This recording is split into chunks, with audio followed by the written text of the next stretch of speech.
Assalamualaikum warahmatullahi wabarakatuh. Halo everyone.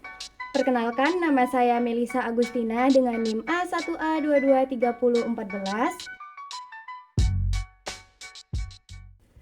Pada video kali ini kita akan membahas mengenai salah satu negara di Asia Tenggara, yaitu negara Thailand.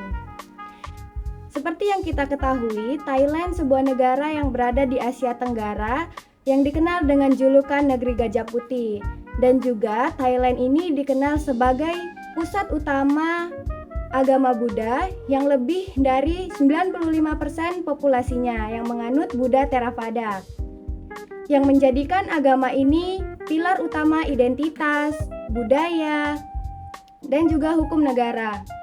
Namun, di balik itu semua, terdapat sebuah realitas yang lebih majemuk, di mana sebuah komunitas yang menyumbang populasi kedua di negara Thailand, yaitu Muslim.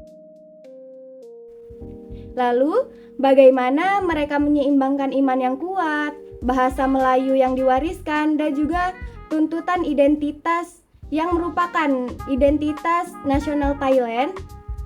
Dan inilah minoritas Muslim di Thailand. Jauh sebelum nama Thailand dikenal, ketika negara itu masih disebut dengan Siam, Islam sudah ada. Sejarah mencatat Islam masuk ke wilayah ini sejak abad ke-13. Dengan jalur masuk utama yaitu melalui perdagangan, para saudagar Muslim ini tidak hanya mengontrol jalur maritim, tetapi juga berhasil menembus hierarki kerajaan. Sebagian besar dari mereka bahkan memegang peran signifikan dalam bidang administratif di seluruh kerajaan Sukhothai. Kehadiran yang kuat ini memungkinkan umat Islam menguasai seluruh wilayah Thailand bagian selatan. Di sana berdiri tegak Kesultanan Melayu, Patani Darussalam, yang merupakan kerajaan Islam yang hanya berada di bawah pengaruh Siam hingga tahun 1767.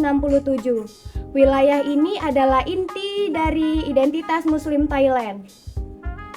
Secara keseluruhan, data menunjukkan bahwa populasi di Thailand yang muslimnya berada di kisaran 4% hingga 5,7% dari total semua penduduk.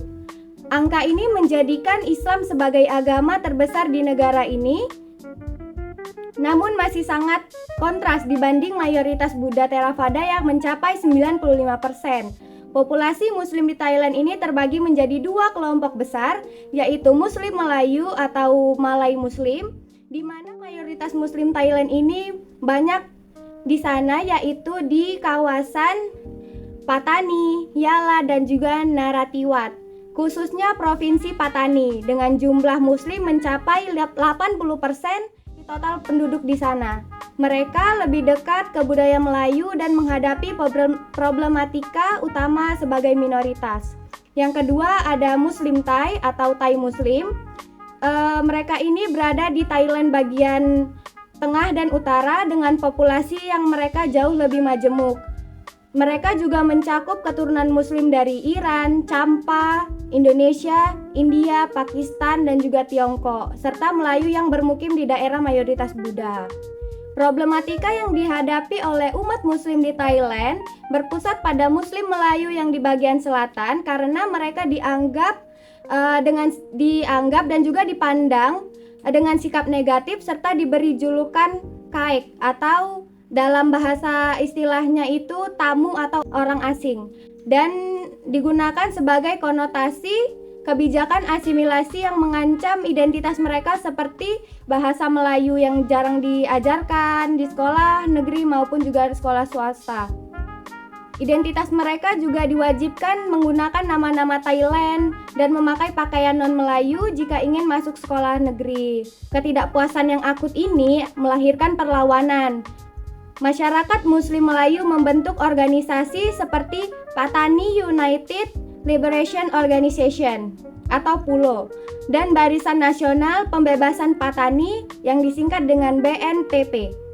Tujuannya untuk memperjuangkan wilayah Thailand Selatan untuk mendapat otonomi khusus serta kemerdekaan. Pada awal tahun 2004, ketegangan ini meledak menjadi serangkaian kerusuhan dan juga insiden.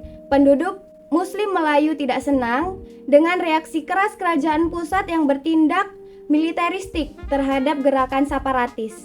Konflik ini memakan korban ratusan kaum Muslim yang tewas akibat penyerangan dan intimidasi asimilasi paksa. Taksin dalam kampanye anti pengganas memberikan sokongan latihan teknikal dan senjata yang canggih dengan berlindung di bawah slogan memerangi kekerasan separatis. Pemerintah menangkap, menculik, dan juga membunuh orang Islam. Pada tahun 2013 sendiri, Thailand mencoba mencari solusi dengan melalui dialog damai, tapi upaya tersebut malah terhambat karena perbedaan tuntutan mendasar terkait pengakuan identitas Melayu dan juga integritas teritorial nasional. Kesimpulannya, keadaan Muslim di Thailand ini adalah kisah tentang perjuangan identitas yang tak terpisahkan dari sejarah tanah mereka.